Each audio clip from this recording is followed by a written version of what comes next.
Hi, everyone, and good evening. Welcome to Evoke Therapy Program's first broadcast of 2021. Today is Tuesday, January 5th, 2021. This is probably my favorite topic and maybe the easiest one for me to present on because of a couple of things.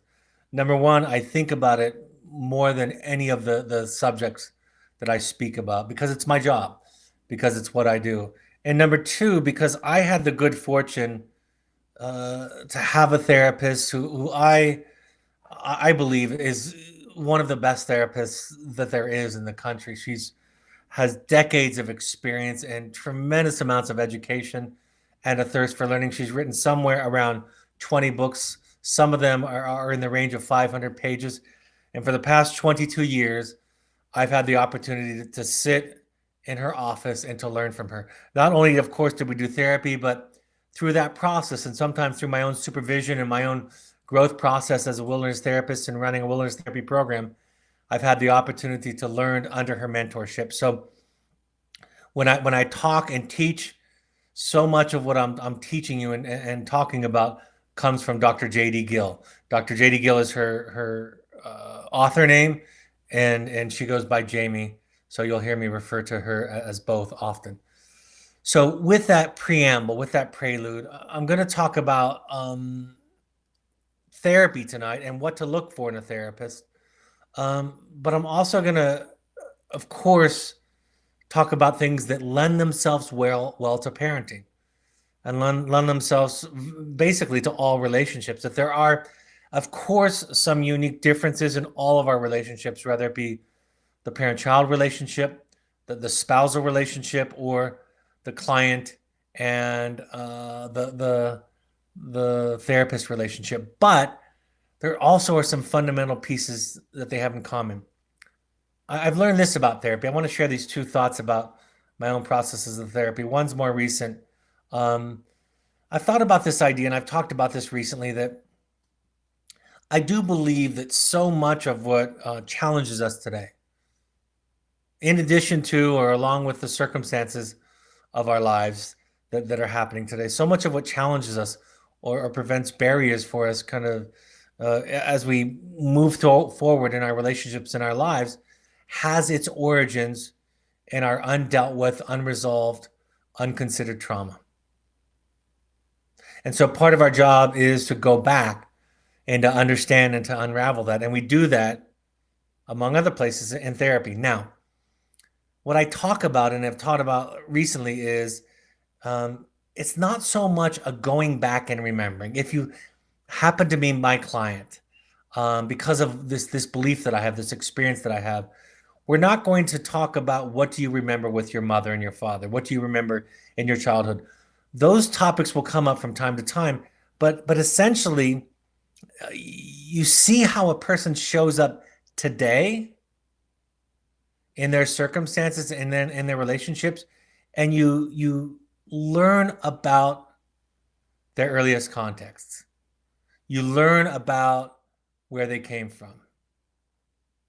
And you kind of help the client feel their way back. Just recently, I had a session with a client where we were talking about, we were really getting into some ways that they were feeling constrained today, that they were feeling fearful and anxious. And some of the messages were very vivid as they were working their way through this. And so we were able to go back and say, there's some things in your past that taught you that there was a right way to be.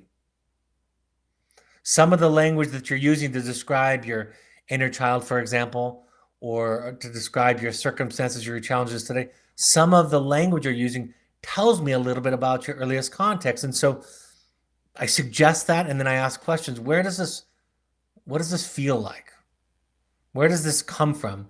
Where is this voice? Do you feel like this is a familiar echo from your past? So as you show up in therapy, you show up with all of your contexts from the past and all of the messages, the ideas, the beliefs that you have about yourselves. And a therapist is to highlight those, to show you, to reflect back what they see about what you're presenting with.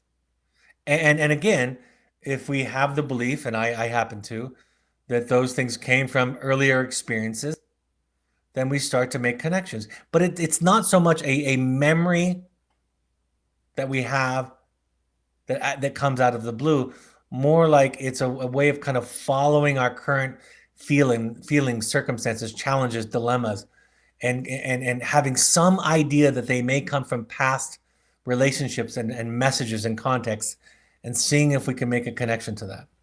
And in my own experience, both as a client, of course, but also as a therapist, those over time become very vivid and rich and clear.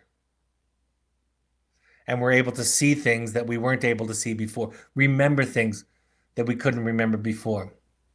As I've said to you, even as recently as the last broadcast, early in therapy with my therapist, she would say to me, well, this is what your context taught you, and this is what your mother and father taught you. And I remember thinking explicitly, I haven't told you about them.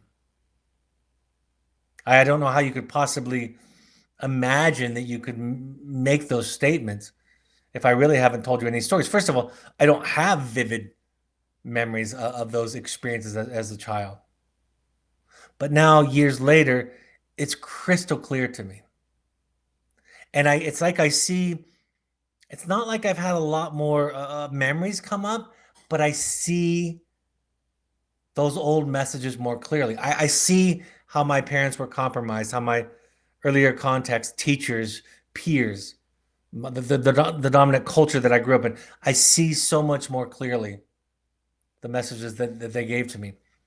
The second point that I want to make about therapy that I've been talking about lately is what I have learned by being in therapy, specifically with this wonderful, gifted genius of a therapist for these past 22 years, is that this becomes a bar or a standard that I apply to all of my other relationships. I know what a mature response looks like.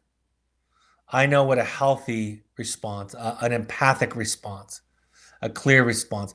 I know what a self looks like.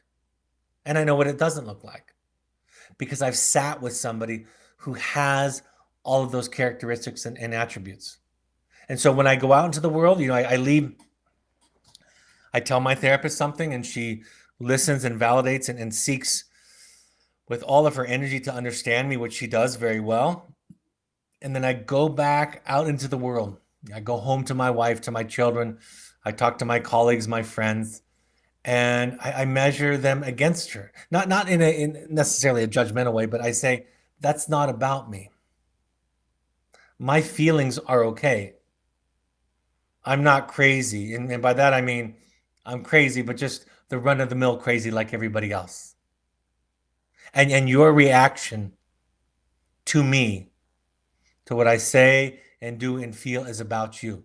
Because I have an experience of somebody having a dramatically, in many cases, diametrically opposed type of reaction to me when I share these same kinds of thoughts and feelings. So therapy is an experience. And that's what I'm going to talk about tonight. It's not the information. It's not the techniques, but it is in its ideal sense an experience with a capable, adequate, empathic other. I wanted to start with the first of my quotes this evening from Fred Rogers to highlight this idea that it doesn't necessarily come from therapy or have to be a therapist. And if you haven't seen both the documentary that came out in the last couple of years and the motion picture with Tom Hanks starring as Fred Rogers, if you haven't watched those, I suggest that you watch those to understand what we're talking about tonight.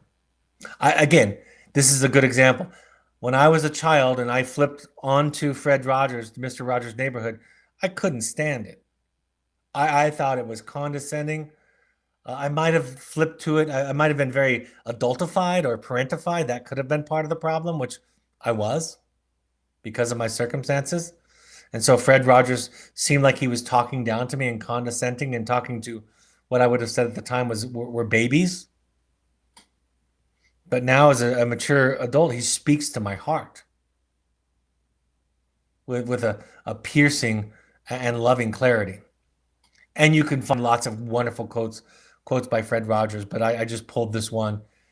He said, I don't think anyone can grow unless he's loved exactly as he or she is now. Appreciated for what he or she is rather than what he or she will be. Even in our program with young people, I make it a point to say often, nothing's wrong with you. Yes, you make mistakes, but no more than me for sure. Just the sheer volume of mistakes that I've made, I win. Maybe you can catch up to me someday as you grow older, but I've made as many mistakes as you. But you're hurting and you're scared. And these mistakes are an attempt to protect you from those painful, uncomfortable feelings. And our job is to first show up as a healthy self, an adequate self. I use the word adequate when I talk about therapists because for me, it's a compliment. It's not setting the bar low. It's just to say that you're still human as a therapist. And your job is to do no harm, first of all, to get out of the way. So our job is to show up as an adequate therapist or an adequate parent, show up with a sense of self and the boundaries that come with that sense of self, right? And then to see the other person past the symptoms, past the behavior, to their wounded, fearful, scared, authentic self. But we don't know to do that because we were taught, most of us. By the way, when I say most of us, I usually mean all of us. I'm sure there are exceptions to some of these ideas, but I just haven't met anybody yet. I've met people that are defended against this idea, but I really haven't met anybody that I've gotten to know that this doesn't apply to. That we didn't grow up in contexts where Mr. Rogers was the way of being. We grew up in contexts where we had to feel bad, ashamed, guilty. We had to get our butt kicked to be accountable. Most of us grew up in contexts where our behavior and our symptoms were the problem, and the way to get rid of them was to punish them. We grew up in contexts where the people that were in charge were afraid to love us as we are. We're afraid to send messages like nothing's wrong with you, even though you make mistakes. They were afraid that if they did that, that everybody would run crazy. They knew no motivation that came from a place of love and unconditional positive regard. And if you are the exception to that, if you grew up in that context where you were seen like Mr. Rogers would see you, then all the better. How wonderful it is and how lucky you are. The epigraph for this chapter says, we learn how to be a therapist by practicing therapy. It's good for the therapist, but it's not good for the client. First and foremost, what to look for in a therapist is somebody who doesn't set themselves as the standard of excellence, of the beacon of mental health. Somebody who understands they make mistakes, they have flaws, it comes up in their lives and in their therapy. And they may not share with you every story or example, but there's a feeling when you sit with somebody. Many of my professors who taught therapy kind of hid behind this defense, this desk, this mantle of being a professor, being a teacher. And what I see now for most of my professors, not all of them, but many of them, is that they were terrified. They were terrified that they would become exposed. They were terrified to be human with us. So a good therapist knows that they are a mess. And they have made it a practice in their lives, and in many cases, a practice that continues to this day. They have made it a practice in their lives to do their work. I said this to somebody just the other day during an interview on the podcast. When I was trained in graduate school and the subject of self-disclosure came up, my professors, every professor virtually that talked about this or taught on this subject, taught us techniques that really taught us how not to answer that question. We were supposed to, if a client asks you, do you go to therapy? If a client asks you certain questions that are personal, you learn from professors to ask questions back to them like, why does it matter to you? Or what would that mean to you? And I don't think that those are horrible questions. Those are important to ask, but very few professors gave us the tools to say it's okay to talk about and to share. Number one, because I don't think they had an experience with it. It terrified them to be at the same level with the clients, so they didn't know how to teach it. And number two, we students were over our heads. We were in over our heads from the beginning. I joke with my wife about it. They don't really teach you how to do therapy. They teach you techniques and skills and models and interventions. And I suspect the reason they don't teach you how to do therapy is because they don't know how to do it. They know all about psychology, and then they know very little about the process that I'm going to be describing tonight. Evoke therapy programs, both our wilderness therapy programs and our intensive programs, would be considered experiential. The wilderness, the being outside, living in small groups, nomadic primitive living model, which is our model, becomes a microcosm for life. And all of the richness, the grist for the mill, comes in that process in the day-to-day small group communal living. In our intensives program, there's psychodrama, right? Role playing, meditation, mindfulness, small group exercises. So we are an experiential program. So what I'm about to say is not to take away from my belief that those are wonderful, wonderful vehicles. I think the most effective I've seen vehicles to dispense therapy. But the real experience with therapy, the real experience with group work, with 12-step work, is showing up and taking the risk to tell the truth about yourself, for fear that the folks in the room, whether it be a group or a therapist, are going to respond essentially the same way previous contexts have responded to you, to tell you where you're wrong, to tell you what you don't get. The experience of therapy is the therapeutic relationship. And if the therapist knows what they're doing and knows what I'm talking about, they will create an experience that creates a competing experience with your previous experiences. You will experience over time what it's like to be in the presence of a capable adult who has empathy, non-judgment, whose anxiety isn't spilling over on you, all of which happened to us as children. So I write, we can be told that we are okay, but we must experience actually being okay by having somebody reflect that back to us again and again. And the ways that people do or don't reflect that back to us are extraordinarily subtle. I'll give you I think the most subtle example, but very clear example of this. I wrote about this for Psychology Today, that when you graduate a client, for example, when you tell a client as a therapist, when you initiate the idea and the process and you say to a client, I think you're done.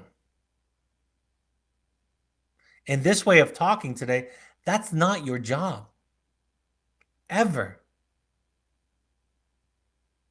If a client says to you, I think I'm done, you can definitely say, okay. But here's the thing. I've heard recently individuals tell me that they've said to their therapist, I'm done.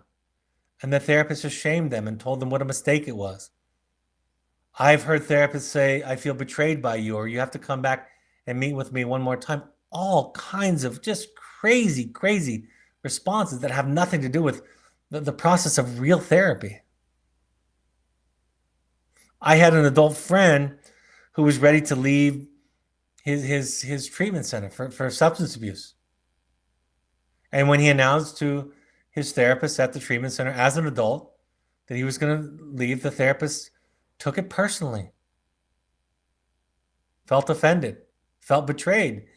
And my friend said to me, and this was after the fact, after he was home, he said to me, I knew right then and there that this had nothing to do with me. It was not my job, never was my job to take care of the therapist. So the therapist is with you in a different way than most people have been with you. I'll often be talking about a certain idea, concept in therapy about how we show up if we're healed. I'll use stories and metaphors, and people will say to me, how do you do that? How do you get to the place where you can set a clear boundary or where you have a sense of self? And I teach this.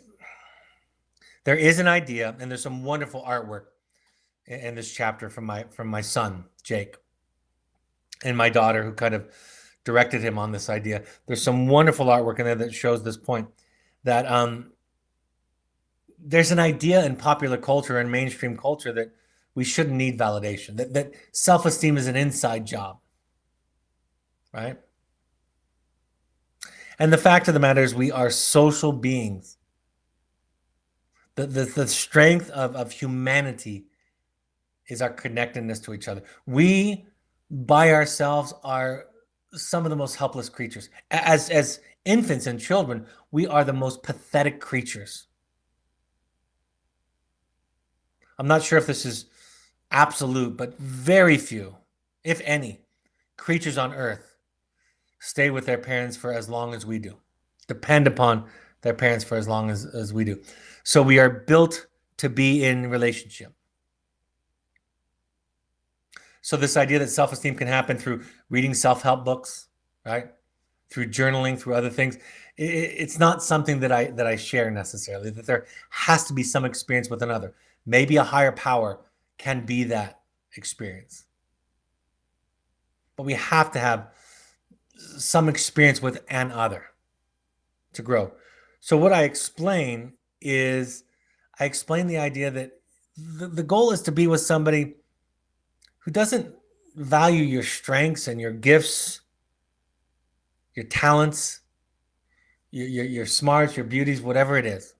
How fast you can run, how well you play the violin, how great you can draw, the shape of your jawbone, right? You don't spend time with somebody who values those. That's not what a therapist does. But a therapist values all of you. The good, the bad, and the ugly. A therapist sees what you think and have been taught is ugly and reprehensible and unacceptable and repulsive, and they understand it. When you get sick of yourself talking in therapy, when you worry that the therapist is getting tired of you, when you find yourself wanting to please or impress the therapist, that's the moment when an adequate therapist really shows up. When clients say to me, I know I shouldn't say this, or I know this is blaming, or I know this is justifying, or I know I'm making excuses, I know immediately I'm about to hear something important, something of their authentic or real self, instead of their false or their idealized self. So the goal is to spend time with somebody who sees all of you and honors it and values it. The fact is that external validation is necessary, I write. The key is to find a source who values the authentic self rather than some part object. The therapist must remain curious, and this quality requires the courage of not knowing. Now, I think for me, what happens for me when I read this quote that I wrote, the therapist must remain curious, and this quality requires the courage of not knowing. It's one of the things that lends itself really well to parenting, because I think a lot of us think we're supposed to have answers. We're supposed to have your answers. Jamie Gill writes in the foreword of this book, if the therapist has answers, they are the therapist's answers. And go find another therapist. She says it plainly. I remember one particular time when I was working with a client that I'd worked with a couple of their children in the program and worked with them for a long time, and they were coming to me for some consultations with another child, and it was a tremendously difficult situation. Every potential choice in the field of options for them, there were legitimate risks involved. Nothing was a clear solution. And I took this case to my therapist because I use her for supervision.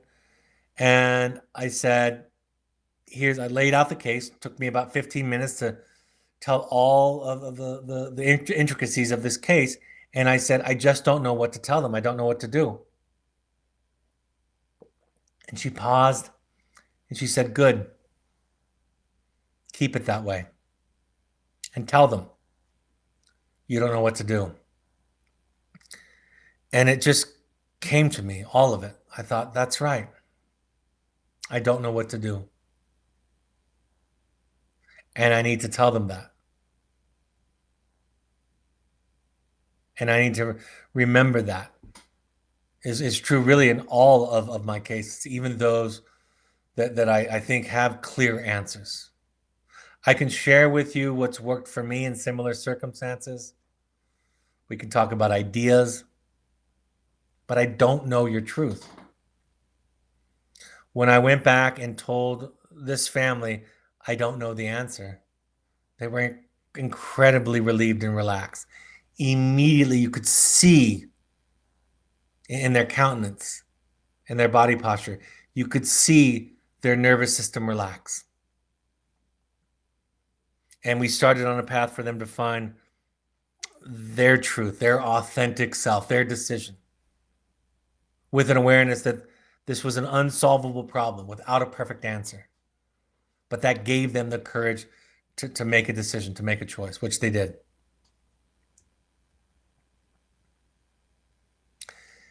I shared this next series of ideas over many podcasts. This is where it shows up in the book, how people respond to the other. So you can use this. I think this is one of the most simple things. This is the only thing of self-help that we have anywhere in our house, posted anywhere. And this is taped to our refrigerator. The safe and the unsafe ways to respond. Not only does it apply to parents and spouses, but these are things. Basically, I came up with this list when I wrote this book. I came up with this list by thinking of the ways that my therapist has responded to me over the hundreds and thousands of hours that we've met together. Responses like, thank you for telling me, tell me more. I appreciate knowing, glad you told me, thanks, that sounds hard. I'm here, I'm listening, you're not alone, that makes sense. I can relate. You must have a good reason. I'd like to understand. All of those responses are what she said to me. Not just when I've shared with her a dilemma, but when I've told her about things that she's done or said that have upset me, that I've been confused by. Contrasted with the unsafe responses, such as, that's silly, you're overreacting, you're too sensitive, you're scaring me, you're selfish, you should, and fill in the blank after that. Don't pay them any mind, they're just jealous, ignore them, you'll get over it. Look on the bright side, why did you do that? Have you tried this or that? That's your depression, anxiety, insecurity, narcissism, defense, etc. That's what it looks like. And you know, maybe this chapter more than any other chapter highlights a point in parenting and a point in therapy. You can't manualize this. It's not that you say these things because they're the right thing to say. You say these things because this is what people who have an adequate sense of self say. Now, like some skills and tools, and I talk about this clear in the book, You can practice a behavior and let it take root in you. Learn from what you say. Hear yourself say it. Stop yourself from responding in these unsafe ways. And allow that shift in behavior to teach you something. Absolutely. This is really a shift from the idea that the therapist is the guru. The draw for the client, for the therapist to be a guru is, number one, then somebody has the answer. And number two, they're not really responsible for the deeper, more difficult journey of finding self. The draw for the therapist is you get to be a guru. Admired. Sat upon a pedestal. But as we know, pedestals are no place to live. Over and over and over and over again, people come to me and ask me the question, what should I do? It makes sense. Right? They think that a therapist is a sage person with wise advice. That's not an insane thought. But when I teach therapists, I say, don't ever answer that question. First of all, it doesn't make sense from the perspective that there's no such thing as should. I don't even know what that means. It's the word should is tied to a context that I'm not necessarily relating to. Here's what you might do. Here's what it might look like. So many of my teaching, not just on these podcasts, but in therapy, you would find are answers in the form of stories. For example, this is what it would sound like. This is what a boundary would sound like if you weren't afraid. But I'm not telling you to say that. I'm just saying, and that's not the thing I just told you is not the answer. It's just an example of what it would sound like if you had a healthy sense of self, which I'm not even saying that I have, but I've seen it. I've seen it in stories and myths and movies and in others, and in myself every once in a while. If we aren't supposed to have the answer, then what is the expertise of the therapist? In my opinion, the therapist is an expert, not on your life, but on creating a context where you can discover yourself, your authentic, strong, courageous self. And that means you're going to have to look in dark corners and dark places. That means you're going to have to confront fears. That means you're going to have to confront the voices that are telling you that certain parts of you are unacceptable and they were wrong. But they told you that because they didn't know how to tolerate it or sit with it, and sort of instead of dealing with their own inadequacy, they made you the bad object and you the problem. And you went around and you believed it, because that's what we do. I borrowed a quote in this chapter that says, the child that's abused by the parent doesn't stop loving the parent. They stop loving themselves. We internalize the feelings, the sensations from our parents, the emotional climate from our family to be about us. So the therapist's expertise is creating an environment where you can find yourself. I don't confront your defenses. I try to create an experience where you don't need them. Because defenses are there to prevent or protect against a threat. And if I can create an hour a week with you where you're not feeling threatened, you will reluctantly, but voluntarily lay down your defenses and start to become who you are. So this way of thinking is that the goal in therapy is not problem solving. You might be going to it because you're having panic attacks, right? Because you're struggling with food issues, sex in your marriage, a child who's struggling with mental health issues, right? All of those are contexts that drive us into therapy. And D.W. Winnicott, the great psychologist, taught that it's the false self that brings us into therapy, that what therapy becomes is not what we start out thinking it is. We come in to solve the problem of our struggling child. And for those of you, and some of your names I recognize, many of them I recognize over the years, you keep coming back because you start to realize that the context is the child that's struggling and suffering, but that's not the issue. That just highlights the issue. That just activates the issue in me. I had a staff a couple of weeks ago when I was talking about something in our in-service, weekly in-service. He said, but I am able to manipulate clients to do the right thing, to do what I want them to do.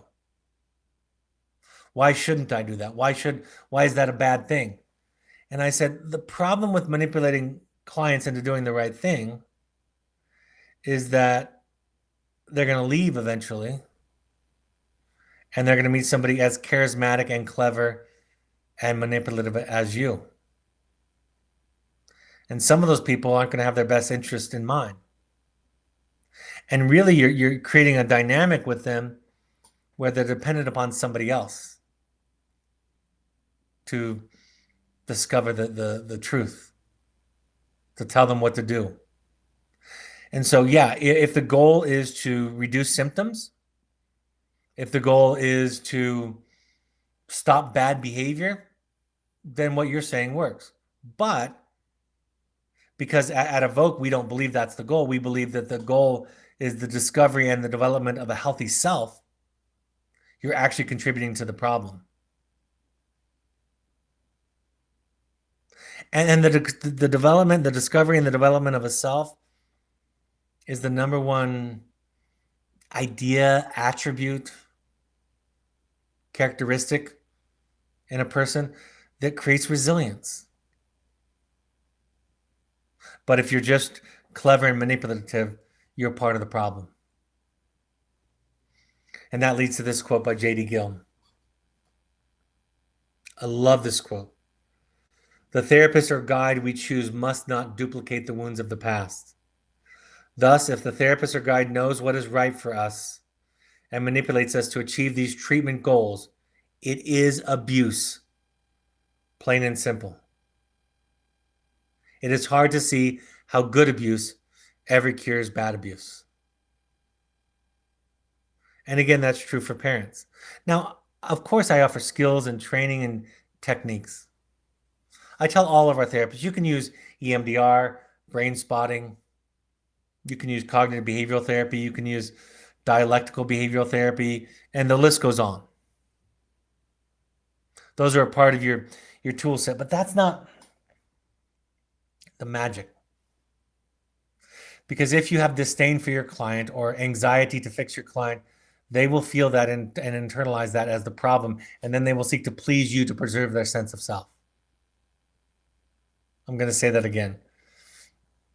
If you use these tools and techniques and you think that's the thing, but you're really uncomfortable with your clients, the way they show up, and you're eager to fix them,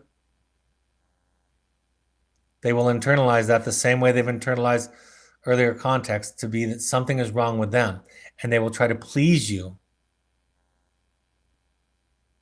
so as to preserve their place, because abandonment is the worst thing for a human. Being an outcast is a threat to our very existence. So therapy is about being with somebody in a different way. I write this: identifying somebody's defense takes very little talent or knowledge. Learning how to be with somebody so they don't require the defense because they don't feel threatened is what makes therapy unique. Therapy is an art and a way of being. Good therapy, adequate therapy. It's a safe place. It's a safe hour. And so you learn. Today we were doing supervision with our therapists. I was doing some training, and there was a set of circumstances, and I said, what are examples, if you were responding from your own trauma, how would you respond to the parent phone call that's being discussed here today? And people said, I would be defensive, I would talk fast, I would over-identify. I would apologize profusely. I'd feel guilty, to blame, responsible. And they described perfectly all the ways that an inadequate therapist responding from trauma would respond. And then I said, and how would you respond if you weren't responding from trauma? Curiosity, patiently, empathically, deliberately, flexibly. I would speak slowly and leave plenty of space for answers and ask lots of questions and genuinely apologize for anything that I did that contributed to the issue. So therapy is this experience. When a client says, I can't make a mistake in therapy, or I feel anxious other places, but not here. I had a client recently say to me that they're terrified all the time and anxious all the time.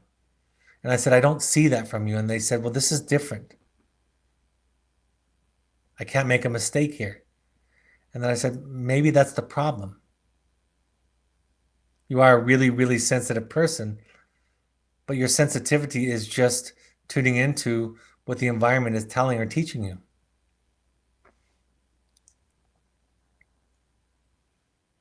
This is something I adapted. I changed it a little bit, but it comes from Alice Miller's book, The Drama of the Gifted Child. The therapist may cloak his disapproval and derision behind abstract terms like borderline, obsessive regression, destructive. But unless he explores the 3-year-old boy inside of himself, he will not see the parallel between these terms and garden variety contempt. Your therapist doesn't have to be perfect, but they have to have some contact with their horrible, rotten self. They have to have some experience and awareness of it. From the great master therapist Carl Rogers. When a person realizes he has been deeply heard, his eyes moisten. I think in some real sense, he is weeping for joy. It is as though he were saying, thank God someone hears me. Someone knows what it's like to be me. And lastly, with Jamie Gill, I read this. This is actually the previous chapter on mental health, but I brought it into this presentation tonight because it's so important. It's important to recognize that the defense is doing important psychological work. Ripping away defenses does not improve the situation. Ripping away defenses does not improve the situation. Taking them away before the person is able to tolerate what the defense is masked leaves the person worse off than before. And here's the payoff. Both cruel people and inadequate therapists are famous for a desire to destroy defenses without considering the cost. When you understand, this is something I haven't said in a while. When you understand your child, this is really important for all of you. When you understand your child, you don't go back and tell it to them. But you proceed with the wisdom, the compassion that knowledge has to offer you. Same with our therapists. I teach them. When I describe your client's narcissistic wound, or the parent you're working with their borderline features, whatever it is, their addictive features, right? Their depressive personality, whatever it is that I'm describing, and I kind of describe the way that their personality is built. You then go back to that person knowingly. You know where their wounds are. You have a good guess at where they came from. You respond gently and patiently. And over time, you reflect back every tiny little step. Listen to this. This is what psychotherapy is, I think. You reflect back naturally every tiny little step towards authenticity. During supervision with my therapist some time ago, I was describing a session where I had this client that was working with me for a lot of years, had come to a lot of amazing realizations about who they were, done some amazing work.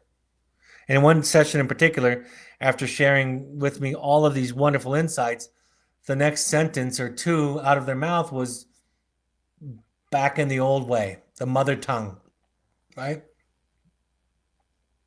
So I said to my therapist, how do I help them? And she said, you simply say to them, I'm so glad with what you recognize. That's so amazing.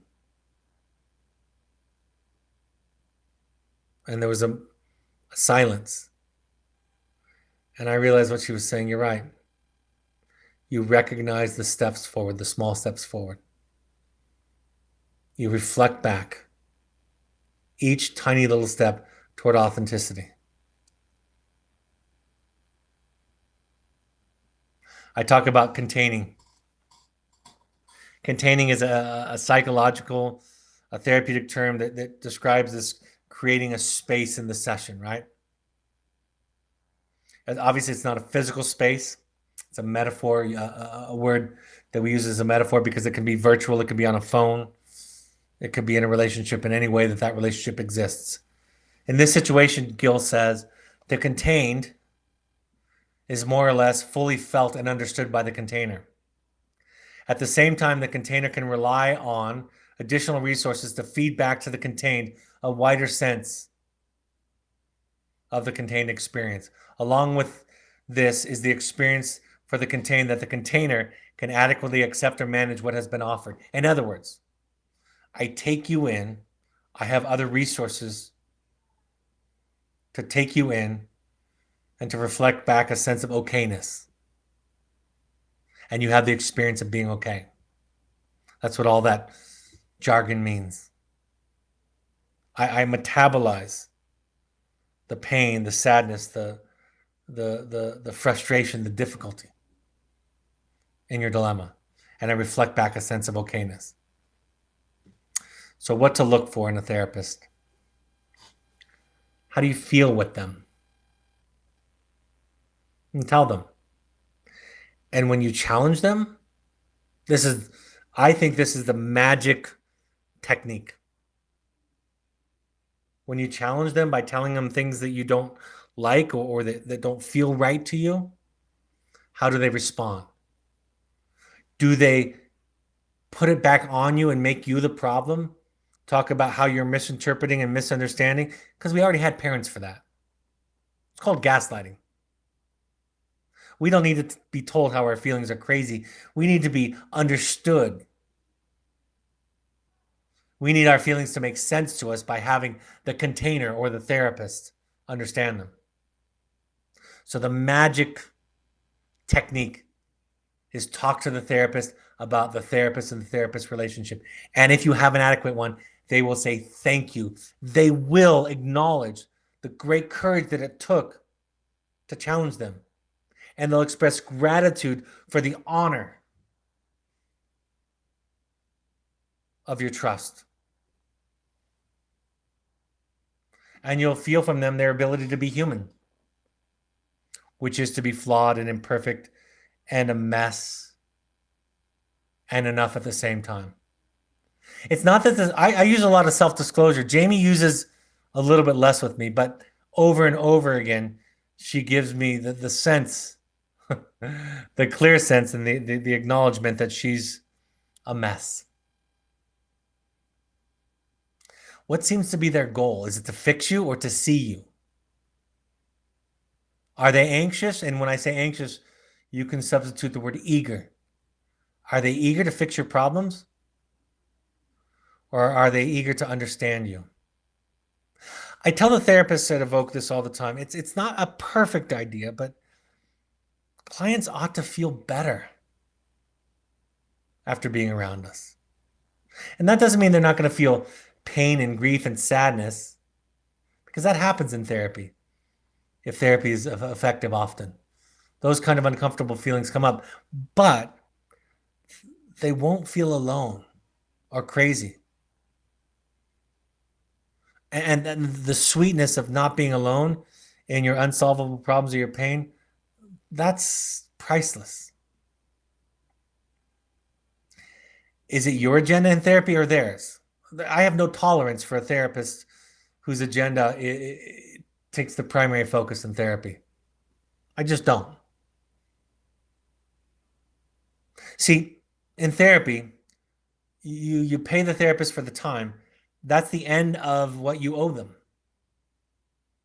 And if they can't help you, they send you to somebody who can. But you don't owe them anything else. You don't.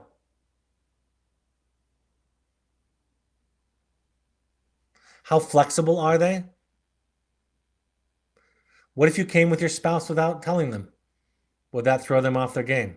I have situations where people send their spouse, they'll call me ahead of time and say, can my spouse come instead of me? And my response is, okay, whatever works for you.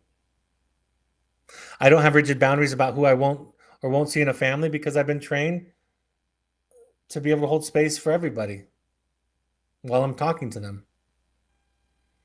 But I don't need to have these rigid boundaries around what therapy is going to look like.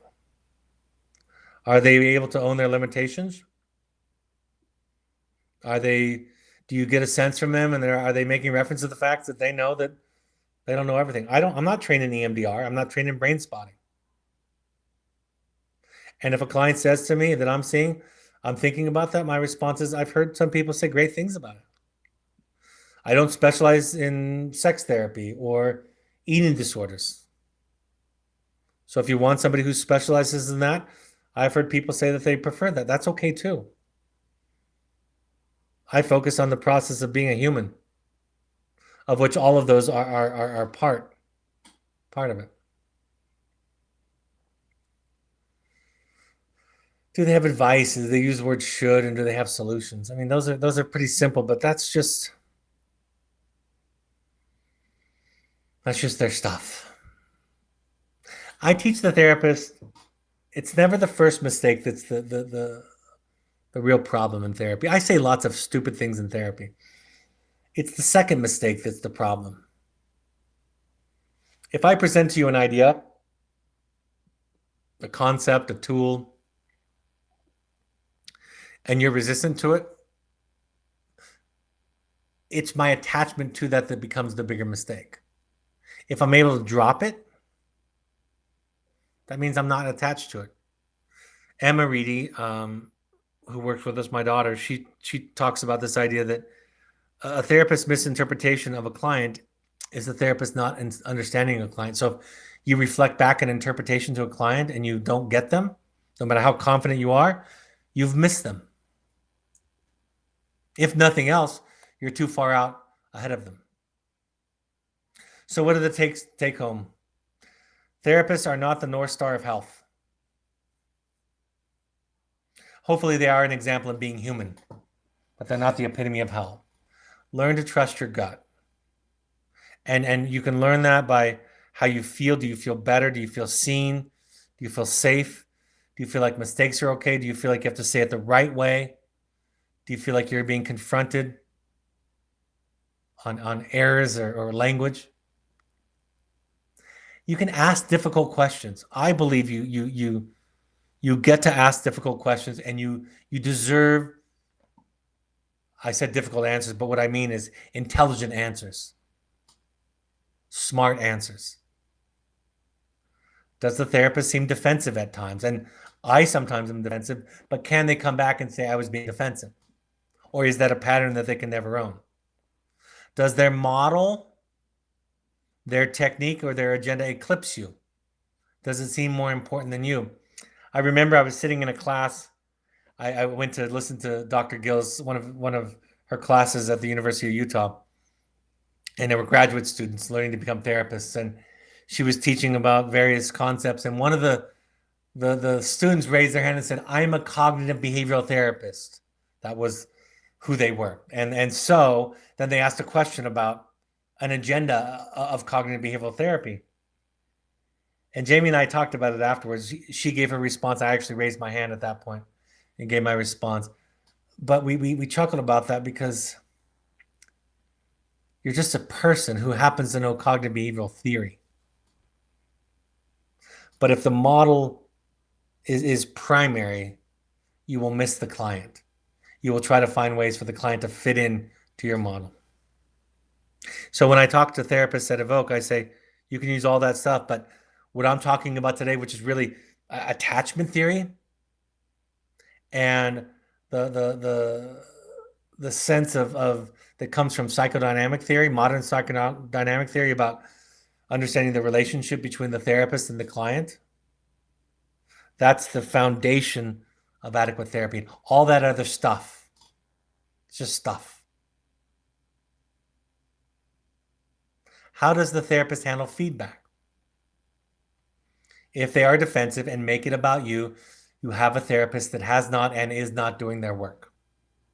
Do they remind you of Fred Rogers? Or, in contrast, do they remind you of your parents or your professors? You know, when you've shown your horrible, rotten self and it's tolerated, that's the magic.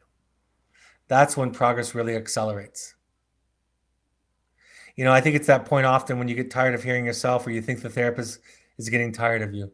For me, when a client starts to get to that place, I know we're getting somewhere. Can I be with them? Can I be with them when they're not entertaining me? Can I be with them when they're not impressing me? I've told the story about my friend who said that he stopped going to therapy because he was lying to his therapist, to which I chuckled and I said, everybody lies to their therapist. That's the whole thing. You keep going until you are able to not lie to your therapist, and it's okay. And they can see you. I tell the story at the end of this chapter where I sat having coffee with Jamie Gill at a conference that we were both attending. And so we had the opportunity to have a casual conversation. And she said to me, what was the thing that was the turning point for you? And I shared a couple of examples that I've shared on these broadcasts many times before. Moments when she said, you know, if you were having sex with a chicken, I would just want to understand you. I shared those stories with her, and I said, what about you? When did it turn for you in therapy? And she said, you know, I had two analysts, one that went for 10 years, one that went for 8 years. And around my 16th year in analysis, I said to my analyst, I said, I don't know how you can tolerate me. And the analyst looked at her sincerely and said, I think that's a really important thing for us to talk about. And tears came to my eyes and I got chills. And I said to her, it's so hard to imagine, isn't it? That somebody can tolerate you. And she said, it's almost unfathomable that somebody can tolerate you. And I talk about this idea of looking for a therapist who looks for you. I am so lucky to have found one. And she's not fired me yet after 22 years. I think she's going to have to die. She's 80 years old, and I think she's going to have to die for our therapy to stop, which will be a sad day, and I'll have to regroup and find another adequate therapist if I'm to find one, if I'm to continue. But that's the idea, is find somebody who can find you. I'm not going to take questions tonight because we're up against the hour. Malia, if you could save all the questions, I will address them in the next Q&A, which will be our next broadcast. So sorry about that. My books, The Journey of the Heroic Parent and The Audacity to Be You, which are born out of our program, our wilderness program and our intensive program, and Jamie Gill, are available on Amazon, also on Audible. I narrated the second book. It is out now on Audible and also iTunes. Upcoming intensives, we have a January 13th online intensive. I'm running the one in February 24th. And by the way, that is almost full. If so, we're going to have to open up one in March. Finding You Too will be in person in April. Healthcare workers, good news for us, healthcare workers in Utah are now getting the vaccine. So all the Evoke staff and therapists are getting the vaccine right now. If you want to do a Pursuits and Adventure trip in between programs, at the end, Therapy Light, a family reconnect while doing some fun things, those are available. Contact Sarah at evoketherapy.com. We also have a spring break trip, March 12th through 14th for ages 18 and older, a multi-sport trip. Wonderful Therapy Light. We have online parent support groups. For wilderness parents, the next one will be January 7th. That's in 2 days at 6:30 p.m. Mountain Time. And our next intensives alumni support group will be January 12th at 6 p.m. Mountain Time. Contact Malia at evoketherapy.com for more information. We ask all current parents to go to 6 12-step support groups to try them on. Any combination of Al-Anon, CODA, Families Anonymous, or adultchildren.org. You can also go to refugerecovery.org or NAMI.org for other classes and resources in your area that are free. All of those are free. All of these broadcasts are available on your podcast platforms. Just search Finding You and Evoke Therapy Podcast. Share, rate us, subscribe, give us feedback there. You can also go to soundcloud.com. You can find Evoke Therapy on Twitter and Instagram using the handle @EvokeTherapy, or the Evoke Therapy Intensives on Instagram using the handle @EvokeTherapyIntensives. On Facebook, you can find both programs at Evoke Therapy Programs or Evoke Therapy Intensives, and also our Evoke Therapy blog. There are 2 recent blogs from our intensive clinical director, Travis Slagle. One just got posted. One will be posted in the coming days. Take a look at those. And then our next broadcast will be January 11th, where I'll take all of these questions that are left over and any new ones you want to present to me at that time. That's January 11th, 6:30 p.m. Mountain Time, question and answer. You're welcome to invite extended family and friends and siblings to attend that. Thank you for joining me this evening. For and on behalf of the people that you love and that love you, thank you for being willing to do your work. Thank you for making your life the project. There's nothing more relieving for somebody in your family who's struggling with mental health and addiction for you to make your life the project. So thank you for that. Take care, folks. Have a great evening, and I'll talk to you next week. Bye-bye.